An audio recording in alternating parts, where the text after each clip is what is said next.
j'avais envie de dire, tiens, voilà, utilisons cet écran. Donc, ça va être une prédication un peu particulière où moi, j'ai mes notes, mais j'ai essayé d'illustrer ce que le Seigneur m'a mis à cœur au travers de cet écran. Et donc, vous voyez, le thème de mon message aujourd'hui, c'est quand tout bascule. Accueillir ou avorter le réveil. Ça pose les bases. D'accord ? J'ai bien entendu. Vous avez chanté « Viens briser ». C'est comment, Nathanaël ?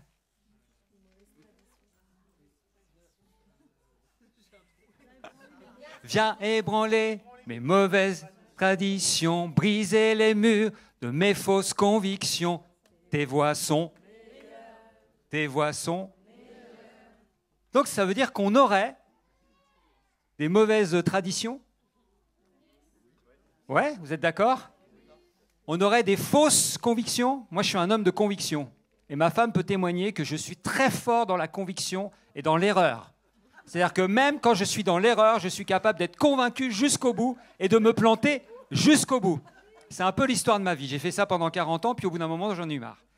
40 ans, c'est tout symbolique. Bon. Mais voilà, la question que je voulais qu'on se pose ce soir, c'est la venue du réveil. Est-ce que ce n'est qu'une conséquence de la volonté souveraine et unilatérale de Dieu ? En clair, est-ce que Dieu fait ce qu'il veut ? Est-ce qu'elle est conditionnée, cette venue, par un mouvement incontrôlable de l'Esprit Saint, dans lequel finalement on n'a aucune place ?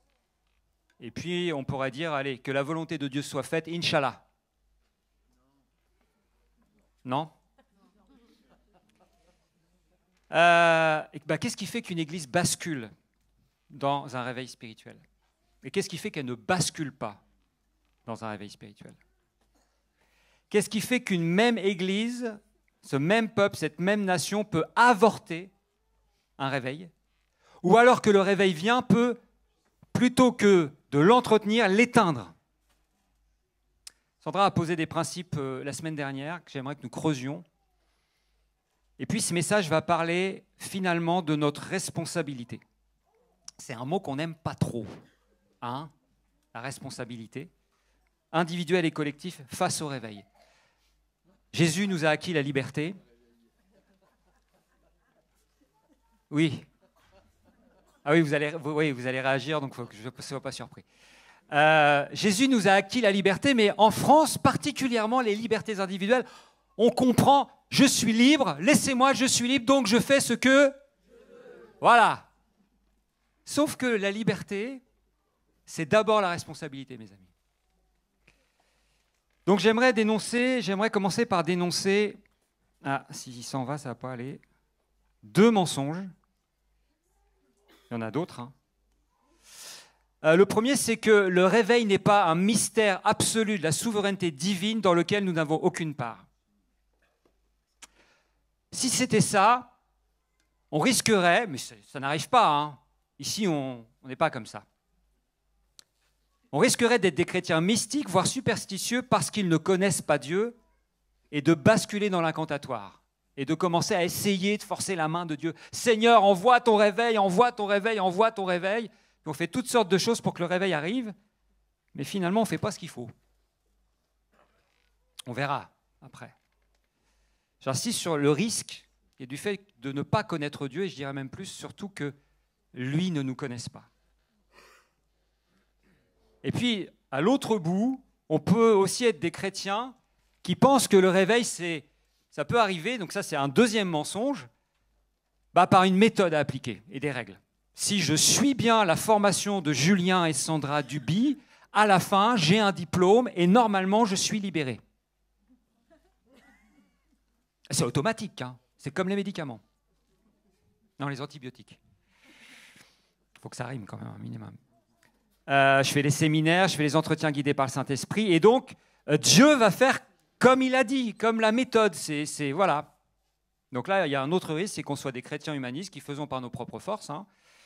Et puis, en fin de compte, non, ça ne fonctionne pas non plus comme ça.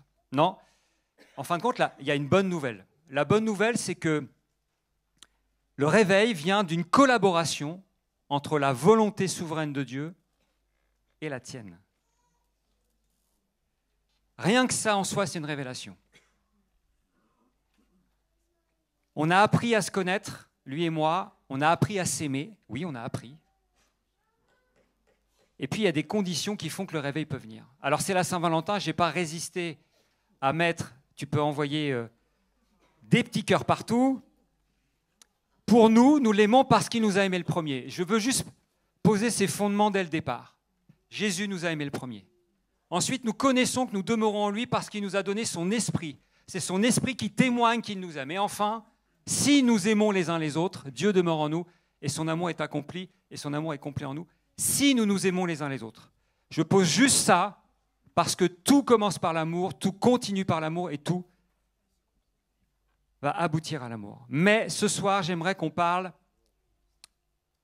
de ce que engendre l'amour, et tu peux envoyer la prochaine, Chloé.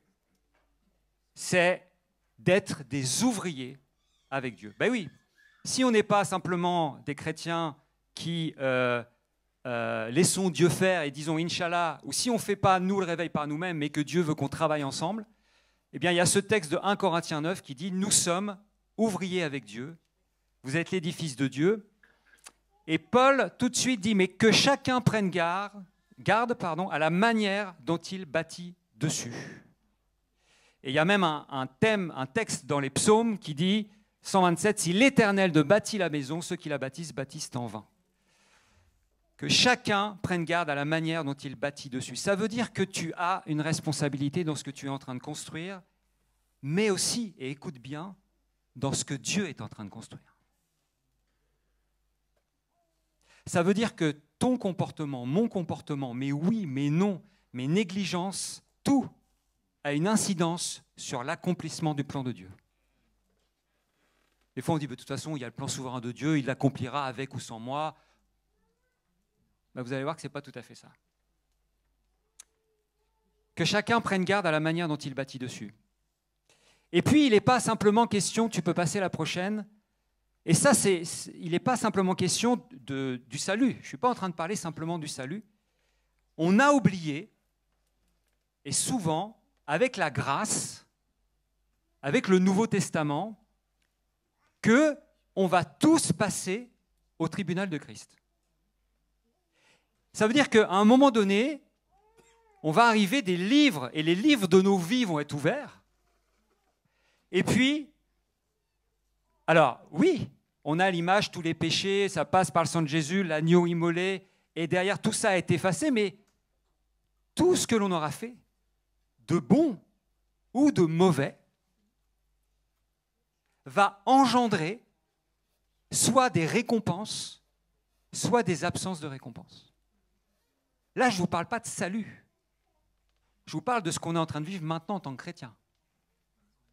Vous savez, quand Jésus dit tout ce que vous faites au plus petit d'entre les miens, quand vous donnez un verre d'eau, quand vous donnez à manger, quand vous donnez un vêtement, ou quand vous ne donnez pas un verre d'eau, quand vous ne donnez pas à manger, quand vous n'accueillez pas l'étranger, c'est à moi que vous le faites.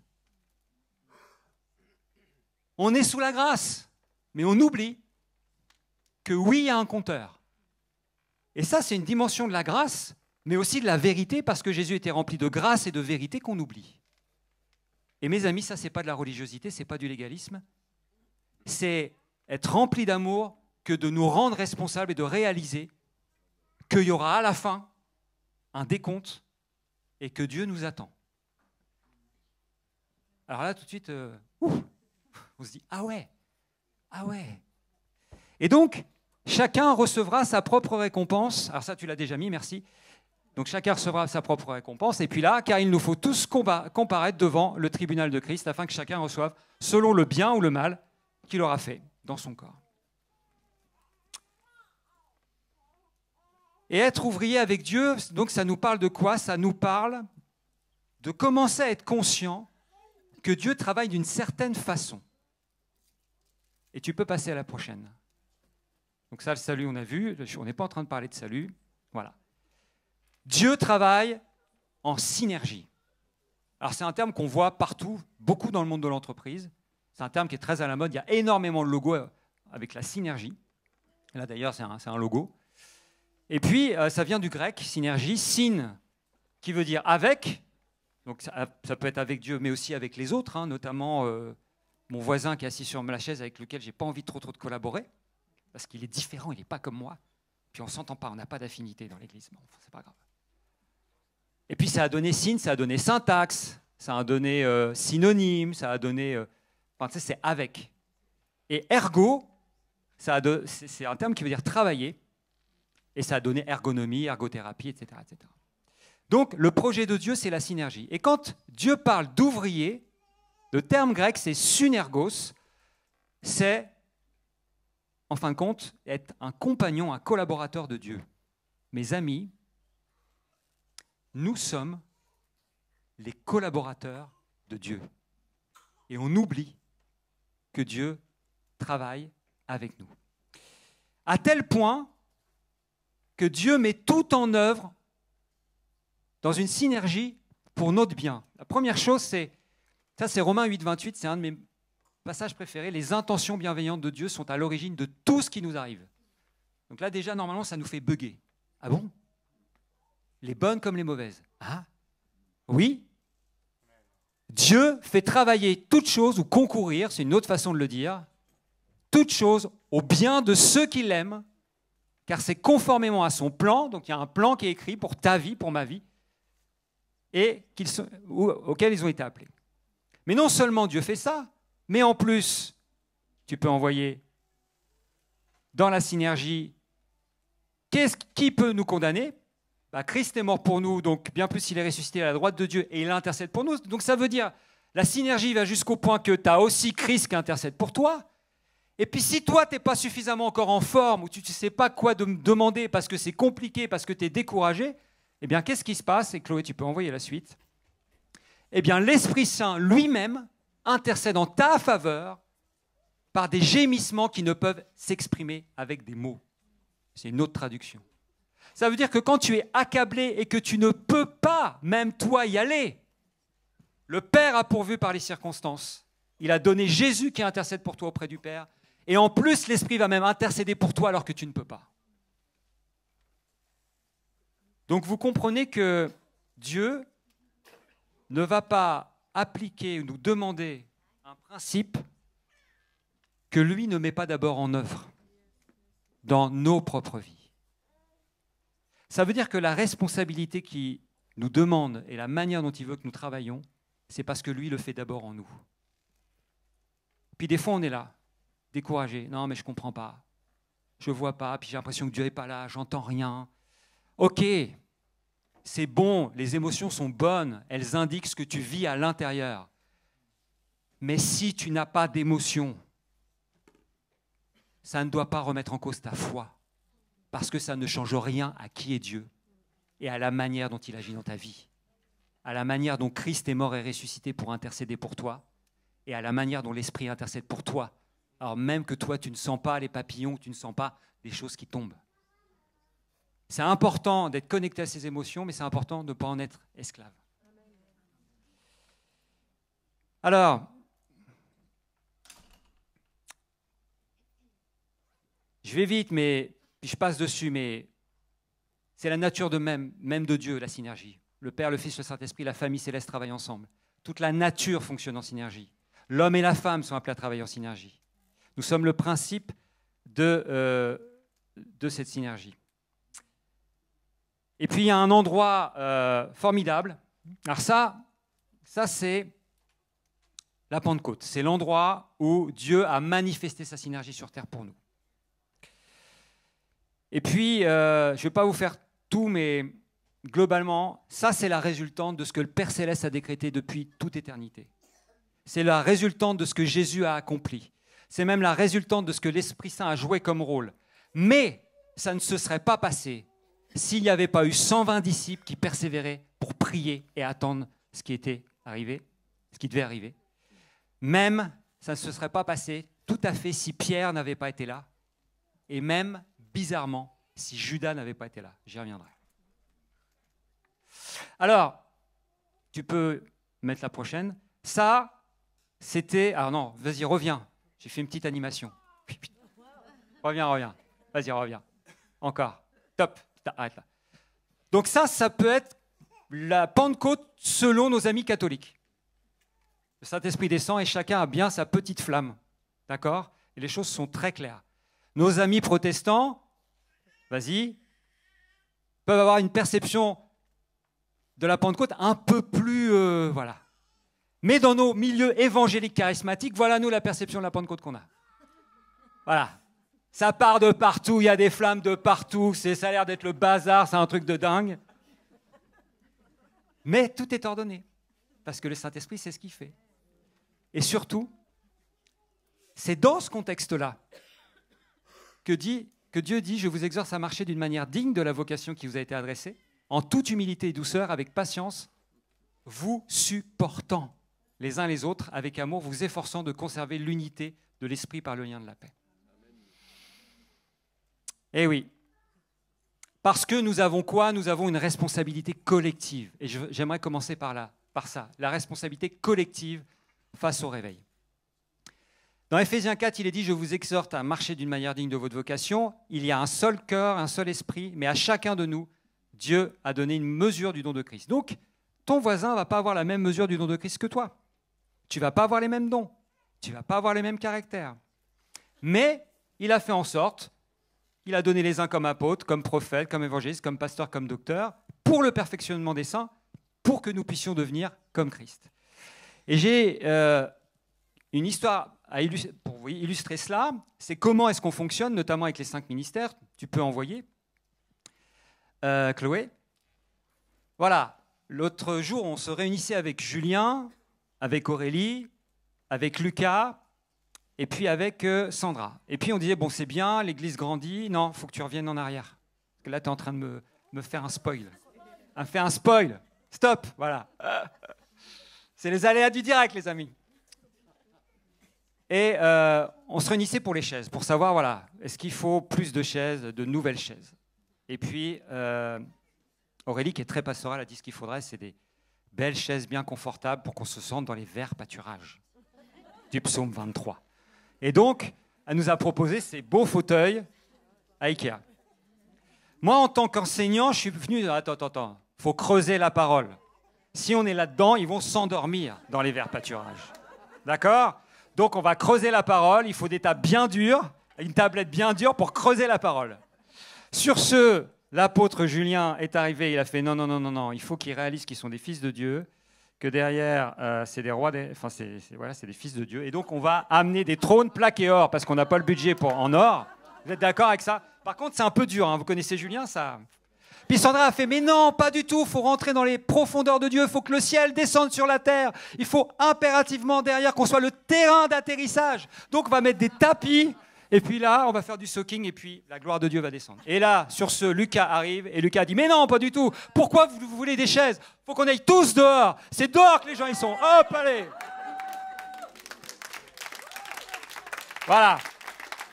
Là, vous avez l'illustration de comment fonctionne une équipe ministérielle ou apostolique. On s'est toujours pas mis d'accord sur les chaises.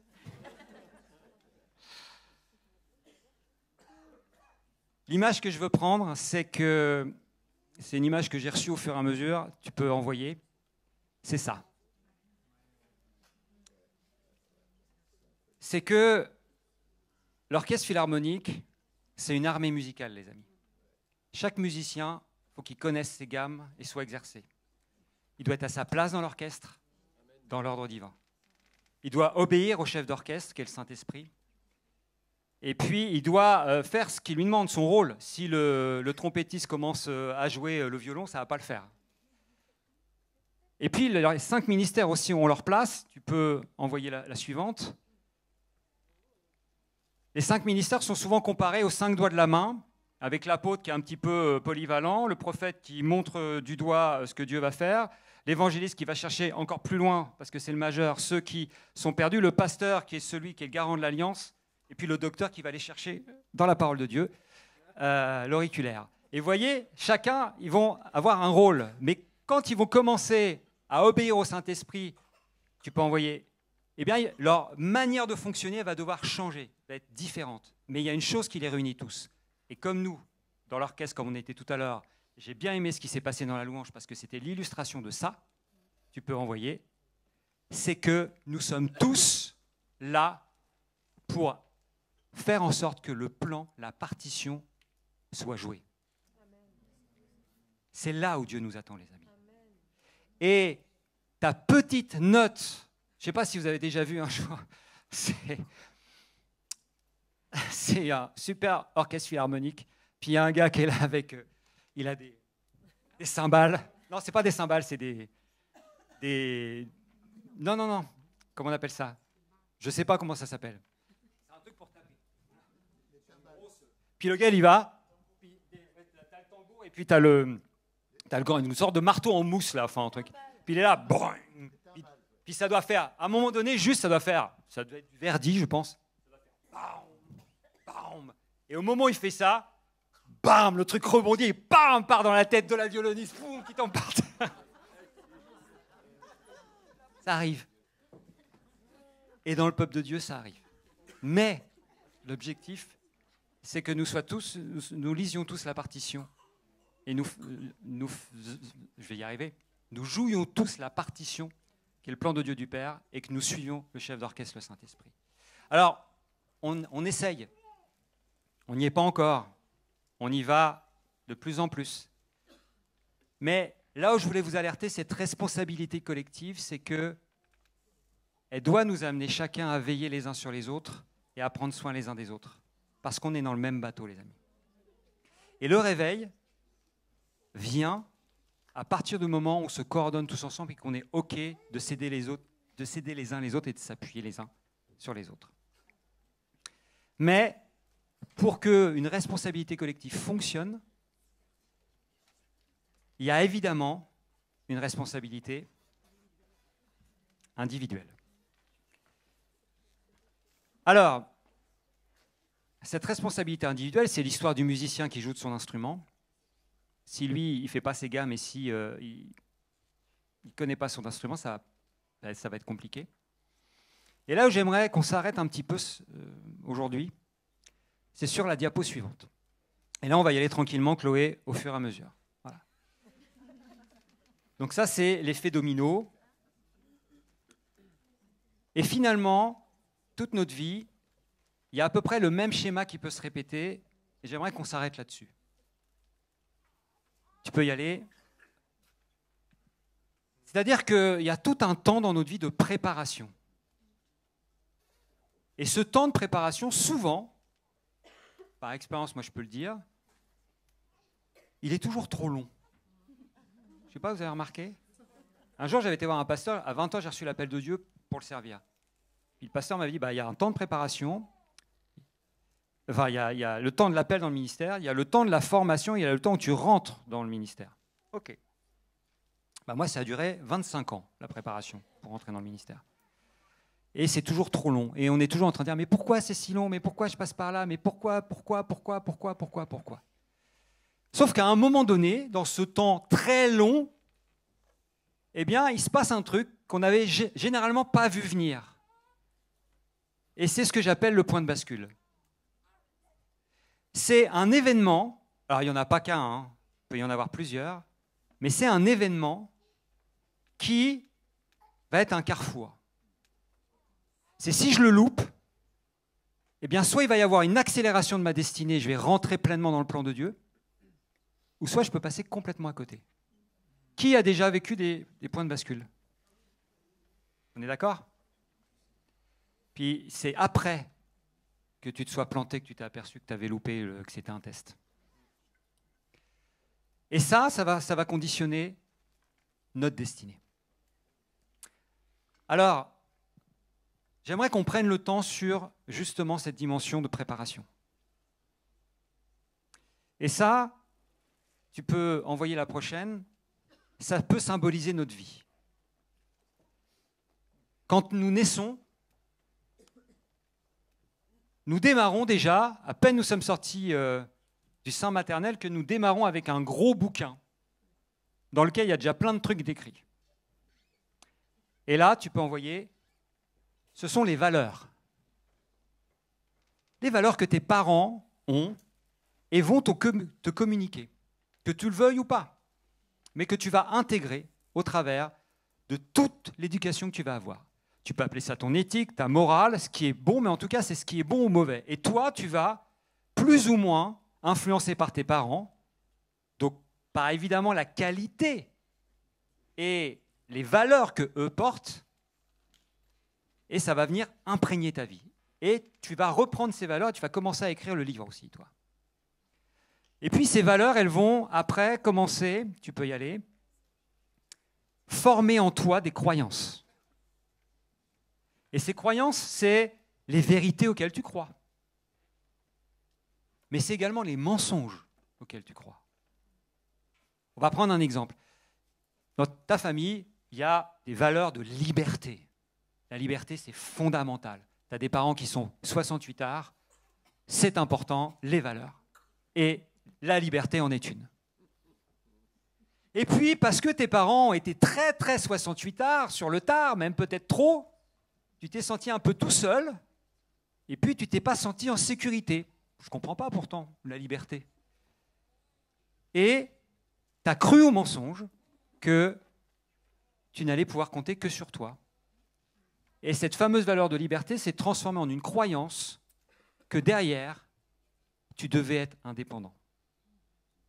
Tu ne pouvais compter sur personne d'autre et tu allais devoir fonctionner comme ça. Et puis ces croyances engendrent tes pensées, des concepts, des raisonnements, une mentalité, des forteresses de pensée. Bon, en fin de compte, non mais t'inquiète pas, je gère. Non mais non, c'est bon, j'ai besoin de personne. Non mais j'y arriverai. Non mais c'est bon, voilà. Et puis tu développes toutes ces pensées au fur et à mesure de ta vie qui vont à un moment donné se traduire également en paroles. Tu vas te faire des promesses à toi.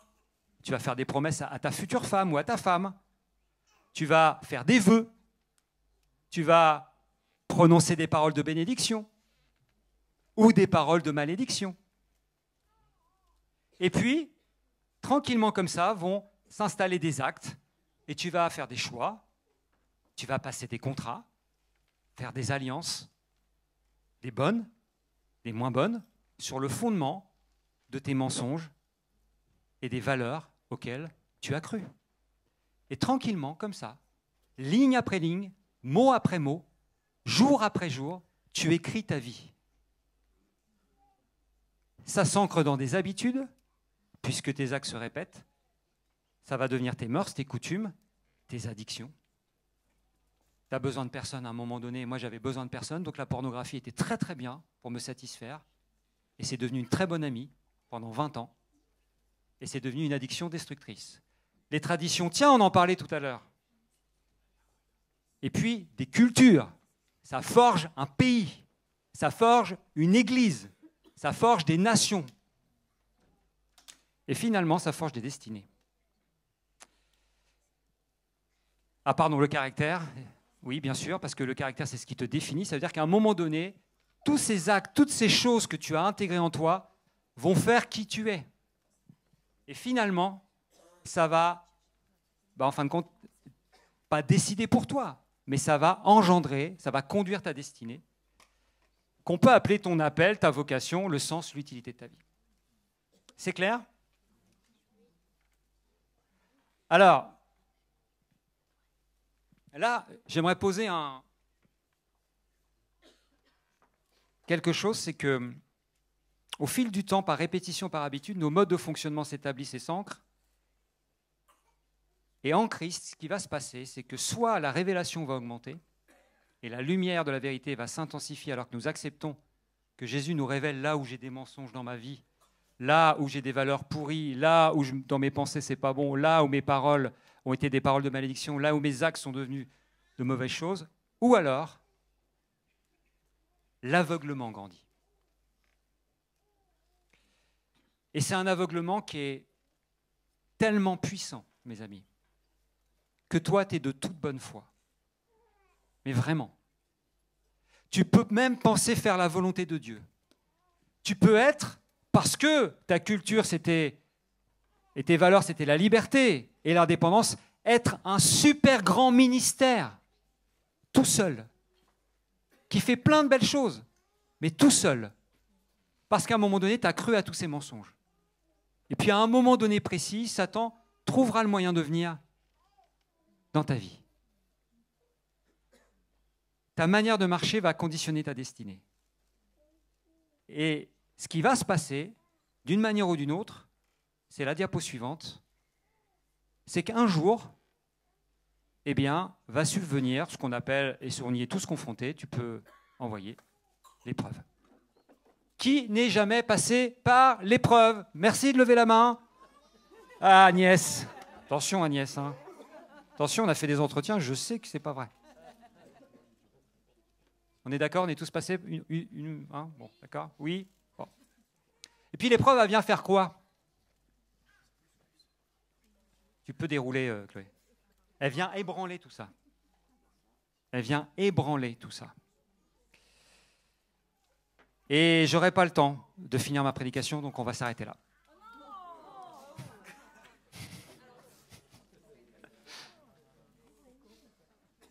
Qu'est-ce que je fais? Là, j'ai un vrai dilemme, je suis à peu près à la moitié. J'avais dit que bon. Je vais prendre 3 exemples, mais je vais en faire qu'un. D'accord? Je vais en faire qu'un. Sur notre responsabilité individuelle, tu peux... Donc, il y a ce texte en bas, l'esprit est bien disposé, mais la chair est faible. J'aimerais nous interpeller sur notre responsabilité. J'ai pris les personnages de The Chosen pour illustrer. La première personne que j'aimerais prendre, c'est Jésus. Et puis on verra si on a le temps de faire les 2 autres, sinon on les fera une autre fois. Mais j'aimerais qu'on s'arrête sur 3 points de bascule de la vie de Jésus. 3 points de bascule. Le premier, à 12 ans. À 12 ans. Bah, Jésus a 12 ans, quoi. Ouais, la bar mitzvah, c'est à quel âge? Ouais, ok. C'est à cet âge-là qu'ils deviennent des hommes et qu'ils rentrent dans le monde des hommes. Ah, tiens. Deuxième, et responsable spirituellement parlant. Ouais. Deuxième, l'épreuve dans le désert. Quelle autorité je choisis d'exercer? Et 3, Gethsémane. À 12 ans, le texte, on pourrait dire, c'est assez anodin. Luc 2. En fin de compte, ils montent à Jérusalem, c'est Pessah, les parents oublient Jésus, ils pensent qu'ils sont avec les autres, etc. Puis ils s'en aperçoivent au bout de 3 jours. Et puis ils reviennent, et il se passe quoi? Il se passe qu'ils trouvent Jésus dans le temple, déjà en train d'enseigner les pharisiens, les sadducéens, déjà quoi. Je pense que Jésus, il savait à 12 ans, il dit bon, dans 18 ans, il va falloir que je prenne le fouet pour leur apprendre la vie, je vais essayer de faire un peu de pédagogie. Peut-être, hein. Mais j'avais jamais lu ce texte, pardon, comme ça, et c'est là ce que tu parlais tout à l'heure. Tu parlais de creuser la parole, parce que quand tu creuses la parole, à un moment donné, Dieu vient te montrer des révélations. Creusez, les amis. Il y a des choses extraordinaires pour votre vie. Et puis, les parents arrivent. Bah, Jésus, tu fais quoi là? Bah, pourquoi? Alors, la réponse de Jésus, top. Bah, pourquoi vous m'avez cherché? Savez-vous pas que je dois m'occuper des affaires de mon père? Logique. Sauveur du monde, bah oui, parfaitement homme, parfaitement Dieu, il sait qu'il prépare le terrain pour plus tard, bah je m'occupe des affaires de mon père, je suis en train d'enseigner les gars là, parce qu'en fin de compte, ils n'ont rien compris de la loi, de la Torah. Ah bon? Et là, j'avais jamais vu ça. Les parents n'ont rien capté. Mais quand je dis rien, alors que ces parents n'arrivaient pas, ouais, voilà, verset 50, ils ne comprirent pas ce qu'il leur disait. Et le mot comprendre, c'est adapter la perception avec la chose perçue. Ça a fait ça. Et de quoi il parle? T'as compris, toi, Joseph? Ah non, moi, j'ai rien compris du tout. Et puis, je me mets à la place de Jésus, j'ai 12 ans, j'ai quand même la responsabilité, parce que là, il a quand même conscience qu'à un moment donné, il doit s'occuper de ses affaires de son père. Il n'a pas attendu 30 ans pour s'occuper des affaires de son père. Hein. À 12 ans, il s'en occupe. Et là, ses parents ne comprennent rien. Je ne sais pas trop comment moi j'aurais réagi. J'aurais pu faire, oh là, il me saoule, c'est pas vrai. Jésus, papa, tu m'as mis Marie-Joseph, ils comprennent rien, quoi. Tu m'as mis des humains pour t'occuper de moi. Mince, moi je suis fils de Dieu. Verset 51, il repartit avec eux et retourna à Nazareth. C'est-à-dire qu'il est au beau milieu de Jérusalem, c'est là où il va être crucifié, c'est là où tout va se passer, c'est là où tout va se jouer. Et il retourne à Nazareth, d'où a priori, normalement ça doit être terminé, Donc je vais redémarrer le minuteur. Il retourne à Nazareth, dans un petit village. Bon, a priori, rien de bon ne peut sortir. Et puis, il est marqué au verset 52, juste après. Jésus grandissait et progressait en sagesse et il se rendait toujours plus agréable à Dieu et aux hommes. Jésus conciliait le fait d'obéir au plan de Dieu et à ce que Dieu lui demandait, de se soumettre à l'autorité de ses parents, qui ne comprenaient peut-être pas grand-chose, et d'être agréable aux hommes. Moi, ça m'a énormément parlé. Parce que souvent, je veux faire la volonté de Dieu, et puis, pourquoi je vais être soumis? Il n'a rien compris. Il ne comprend pas ce que je suis en train de faire. Il ne comprend pas. Mais oui, il a ce ministère-là, ou cette autorité, elle ne comprend pas ce que je suis en train de faire. Moi, je suis en train d'accomplir le plan de Dieu. Après 30 ans d'apprentissage, Jésus rentre officiellement dans son ministère. Ben ouais, 30 ans. Pendant 30 ans, il a appris, aux côtés de son père charpentier, l'autorité, mais il a surtout appris une chose. Il a appris à être un fils. Parce que lorsqu'il arrive au baptême, le Père déclare quelque chose sur lui. Et qu'est-ce qu'il dit? Vous connaissez ça par cœur. Celui-ci est mon fils, en qui j'ai mis toute mon affection. Une autre traduction dit celui qui fait toute ma joie. Donc il y a la notion de t'es mon fils. Mais vous savez, quand on est enfant, on n'est pas un fils ou une fille. On est enfant. C'est comme enfant de Dieu. On est enfant de Dieu. La parole de Dieu, Jésus nous donne la capacité, le pouvoir de devenir enfant de Dieu. Mais on devient un fils. On apprend à être un fils. On apprend à être une fille. Et comment? Par l'obéissance. Pendant 30 ans, Jésus a appris l'obéissance auprès de son père et sa mère. Et cette préparation si longue, là, va avoir un impact déterminant dans ce qui se joue juste à la sortie du baptême. Donc là, il se prend le POC, hein. On pourrait dire, ouais, il a été une super conférence, il s'est pris le Saint-Esprit, ça lui est tombé dessus, wow, la gloire de Dieu. Puis nous, on vit ça, puis derrière, on ne comprend pas pourquoi on a des tentations, pourquoi c'est dur juste derrière. Seigneur, je ne comprends pas, j'ai vécu la gloire de Dieu dans cette conférence, pourquoi je suis attaqué dans la semaine? Attends, gars. Le Saint-Esprit le conduit dans le désert, juste après. Ah tiens, bonne idée. 40 jours de jeûne. Hein. Je ne sais pas si vous avez déjà fait 40 jours de jeûne. Et là, Satan vient. Et 3 fois, il va le tenter. 3 épreuves succinctes. Il va le tester sur quoi? Si tu es le fils de Dieu, papa il vient de dire que tu es le fils de Dieu. Si tu es le fils de Dieu, tu as faim. Ordonne que les pierres deviennent des pains. Le test, il est sur l'autorité. Parce que là, Jésus rentre dans son ministère, il va falloir qu'il exerce l'autorité. Ça fait 30 ans qu'il est soumis à l'autorité et qu'il obéit. Il était en train de préparer sa propre autorité. Et là, c'est le test. Satan revient, donc Jésus lui répond. Vous connaissez le texte, relisez-le, hein, je vous encourage à le lire, c'est Luc 3. Et Satan revient, et puis il dit, vu que l'homme m'a gentiment octroyé l'autorité quand dans le jardin d'Éden, il a décidé de chuter, moi j'ai tous les royaumes de la terre. Donc tu vas souffrir, n'est-ce pas? Toi tu veux être le roi des rois, le seigneur des seigneurs, mais tu vas souffrir. Tu sais que je ne vais pas te lâcher, je vais te cribler, je vais aller au bout, tu vas souffrir, tu vas même mourir. Mais il y a le raccourci, si tu veux. Si tu te prosternes devant moi, la puissance et la gloire de tout le royaume, je te le donne. Pour dire, oui, mais c'est le Fils de Dieu, il savait, etc. etc. On verra que dans Gethsémani, ce n'était pas si simple que ça. Et Jésus répond. Et il passe le test. Puis la dernière chose, c'est, demande aux anges, jette-toi du haut. Demande aux anges.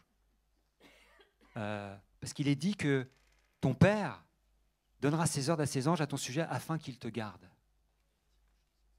Et là, c'est subtil parce que Satan veut amener Jésus à mépriser l'autorité, à ne pas voir que l'autorité a du prix, la valeur a un coût, afin de la mépriser, de la gaspiller. Et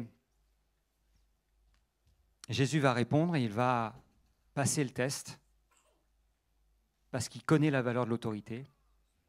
Et alors qu'il passe ce test-là, quand il était dans le baptême, il a été revêtu de la personne de l'Esprit. Mais là, il est marqué dans Luc que là, il commence son ministère et là, il a le pouvoir d'exercer des miracles, c'est-à-dire qu'il est revêtu de la puissance de l'Esprit.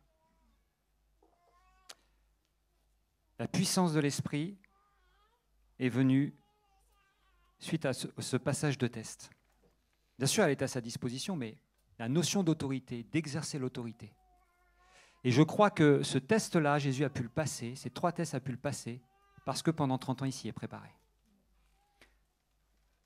Dernier test, dernier grand, et sûrement son plus grand point de bascule. Gethsémani.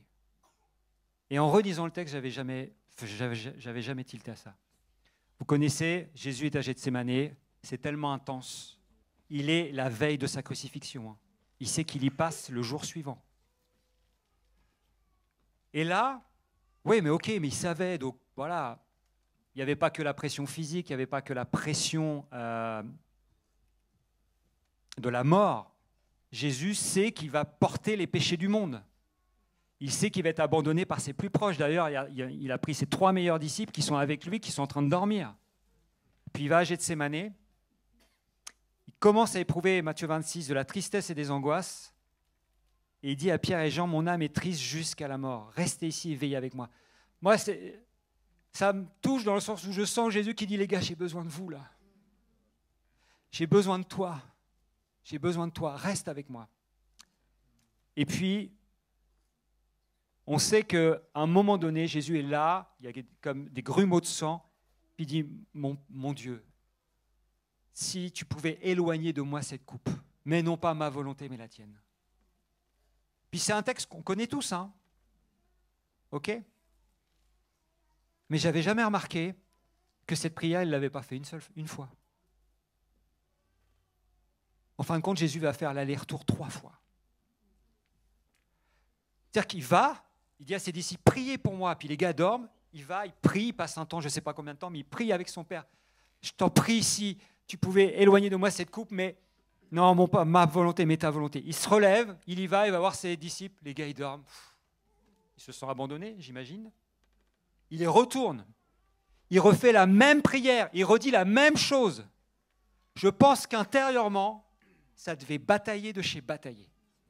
Je pense que l'ennemi avait mis le paquet pour lui ramener au souvenir, mais gars, prends un raccourci, mais t'es pas obligé de faire ça finalement.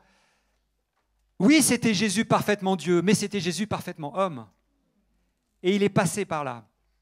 Et une 3e fois, et puis finalement, il dit oui, la volonté du Père.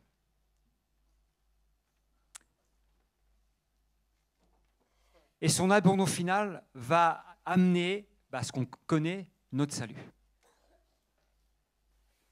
Ça fait combien de temps là ? 10. Ça fait 45 minutes.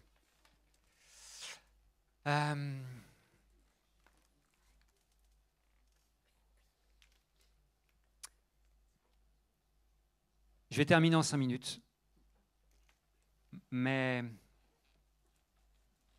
on pourrait dire que Jésus était parfaitement Dieu, parfaitement homme, puis nous, finalement, on n'est pas à sa stature, on n'aurait peut-être pas remporté les choses. Mais il y avait 2 hommes. Tu peux envoyer la prochaine. Pierre, lui, ses 3 points de bascule, ça a été Jésus commence à leur annoncer, voilà, les gars, je vais mourir. Et puis Pierre, c'est non, Jésus, ça ne t'arrivera pas. Ça ne t'arrivera pas. Toi, tu es le sauveur glorieux, triomphant, tu vas mettre les Romains dehors, tu vas les éjecter. Puis moi, je suis prêt à mourir pour toi. Je mourrai, j'irai jusqu'au bout. Oui, bien sûr. Oui, mais tu me renieras 3 fois. Son 2e point de bascule, c'est le reniement. Et puis là, clairement, il se passe quoi ? Pierre échoue lamentablement. Il va renier Jésus.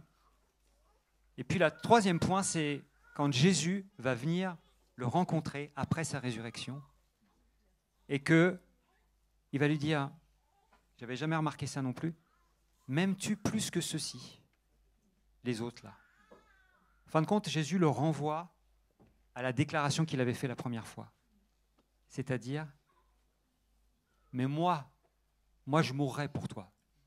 Moi, je mourrai pour toi. Et là, Pierre va répondre, parce que Jésus lui dit, m'aimes-tu, avec un terme qui est très fort, qui dit, m'aimes-tu jusqu'au bout? Est-ce que tu es prêt à mourir jusqu'au bout? Est-ce que tu es prêt à m'aimer jusqu'au bout? Puis Pierre répond, non, non, je t'aime, mais avec mes limites. C'est agapé, philéo. C'est deux termes grecs différents. Puis Jésus vient lui reposer la question. Et en fin de compte, Pierre va réaliser que son amour, aussi brûlant soit-il, aussi spontané, virulent soit-il, n'était pas profond. Mais ce Pierre-là, mes amis, qui dit à Jésus, je t'aime, mais tu sais que je t'aime, Jésus. Mais je t'aime, mais j'ai encore des limites. Cet homme-là, c'est lui qui va derrière devenir, à la Pentecôte, l'homme déterminant. Quand le Saint-Esprit est descendu à la Pentecôte, Pierre a fait un discours. Et ils étaient tous là en train de dire, mais qu'est-ce qu'on va faire? Il parle de Jésus, de tout le plan de Dieu. Il déroule tout le plan de Dieu. Là, il a tout compris. Parce qu'il est passé par ce par quoi il est passé. Et alors qu'il dit ça, que ferons-nous? Hommes, frères, que ferons-nous? Et à ce moment-là, le Saint-Esprit est tombé sur les 120, ils sont remplis de l'Esprit, mais il n'y a personne de converti, les amis. L'Église, c'est 120 personnes. Et là, Pierre dit, repentez-vous. Et à ce discours, ils eurent tous le cœur vivement touché. Et ce jour-là, 3000 personnes donnent leur vie. 3000. On peut compter à peu près 10 000. Si Pierre n'avait pas, quand Jésus lui a dit « m'aimes-tu », avait toujours cru qu'il pouvait, par ses petits bras musclés, amener le réveil, ce réveil n'aurait pas eu lieu. Mais il a fallu qu'il passe, il a fallu que ses box, sa mentalité, sa façon de voir Jésus, que tout ça soit éprouvé. Et la grâce de Dieu, mes amis, c'est que même si dans ta vie, il y a effectivement des valeurs, des croyances, des mensonges, plein de choses qui ne sont pas alignées avec Dieu, tu as aujourd'hui la possibilité de dire « Moi, je veux, Seigneur, que tu viennes briser mes mauvaises convictions, me libérer de mes mauvaises traditions. Viens, Seigneur, transformer ma vie. Viens changer mes faux alignements. Je veux investir dans mes guérisons. Je veux renoncer à tous mes mensonges. Je veux, etc., etc. Tout ce qu'on propose notamment dans cette église. Pourquoi? Parce que Dieu veut travailler avec toi. Dieu veut faire venir le réveil avec toi, pas sans toi. Et c'est quoi, et tu peux mettre celle juste après, c'est quoi la différence entre un Pierre et un Judas? Presque rien, les amis. Presque rien. Judas faisait partie des 12. Il avait part au même ministère. Il devait être assis. D'ailleurs, dans Actes, ce qui se passe, c'est que, alors que Judas n'est plus là, eh bien, ils ont été chercher un autre apôtre. Parce que la place était là, mais elle était vide. Mais la différence, tu peux dérouler les 3 vite fait, les 3 points de bascule, c'est que quand Jésus a commencé à confronter ses disciples en disant « Mais vous, est-ce que vous voulez vraiment me suivre avec l'intention de voir mon royaume arriver ?» et qu'il a commencé à sous-entendre qu'il y en a qui n'avaient pas de bonne motivation, Judas a commencé à rien dire, il a se la fermer. Puis il a commencé à... Voilà. Et puis, le point de bascule de Judas, c'est quand, t'en parlais tout à l'heure, cette femme-là est venue pour annoncer la sépulture de Jésus.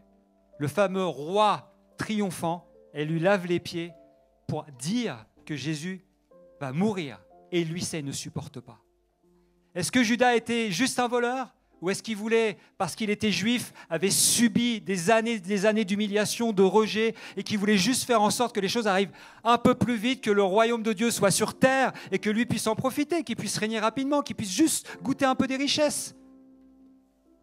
La réalité, c'est que quand il trahit Jésus, il dit une chose qui m'a frappé, pareil, que je n'avais jamais vue. Il faut juste que je le retrouve.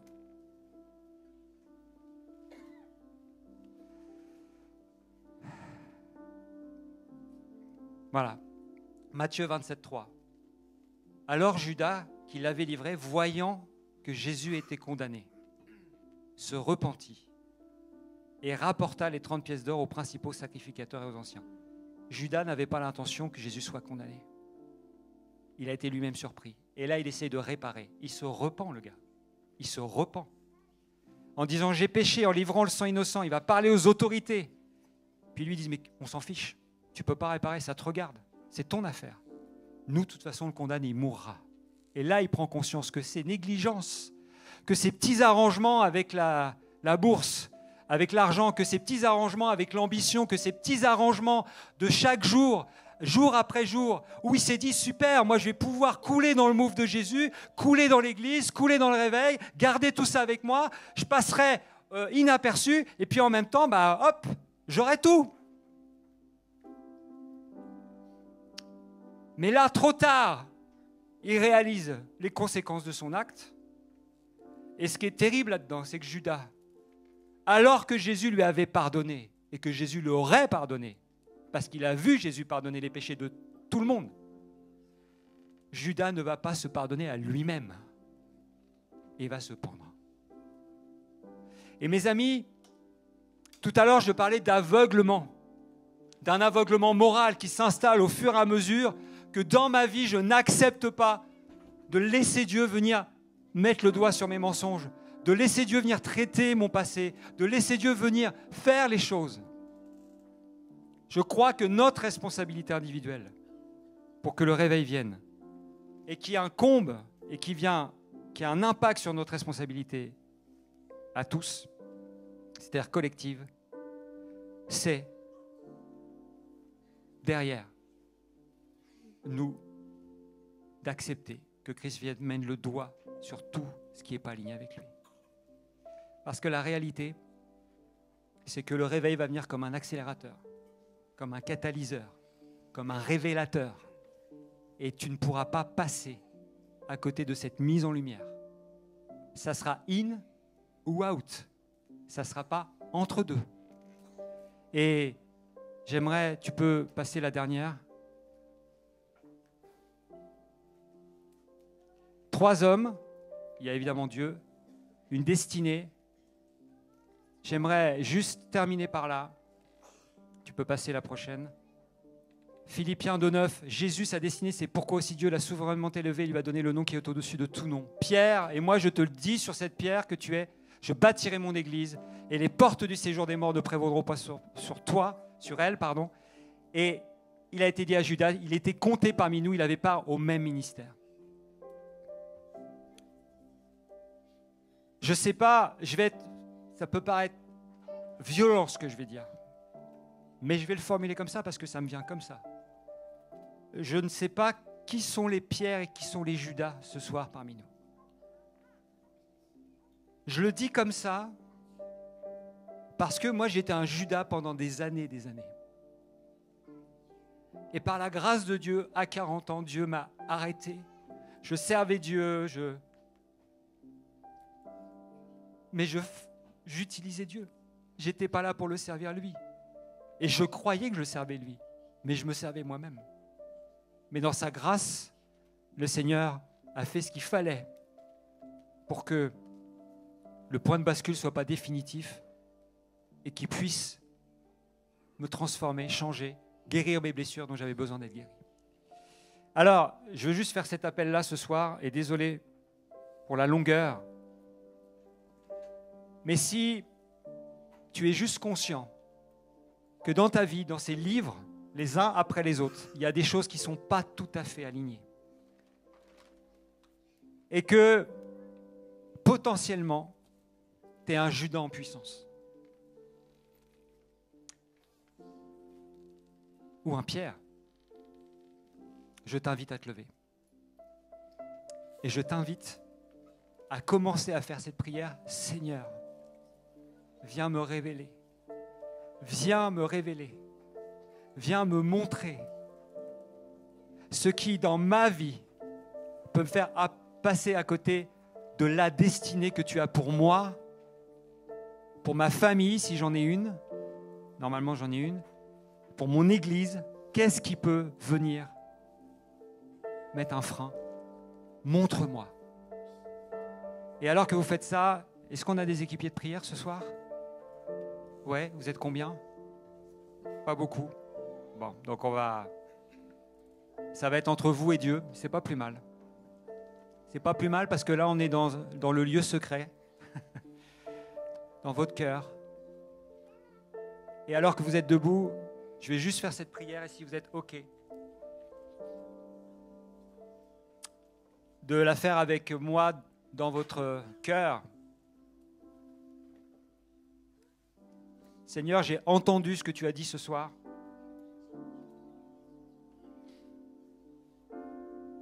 Et je t'aime.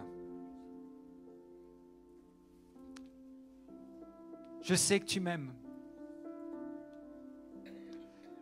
Je te connais, je veux te connaître plus.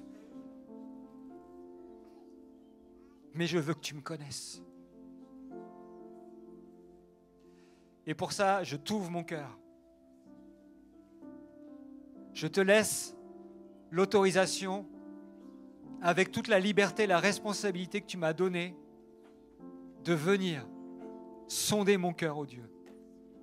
Me montrer si je suis sur une mauvaise voie et me conduire sur la voie de l'éternité. Je te prie de venir guérir mon passé, guérir mes blessures. Je te dis OK pour que tu le fasses.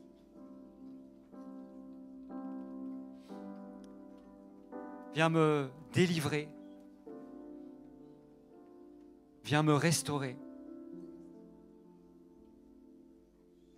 Et m'amener à m'aligner à toi. Dans le nom puissant de Jésus. Amen.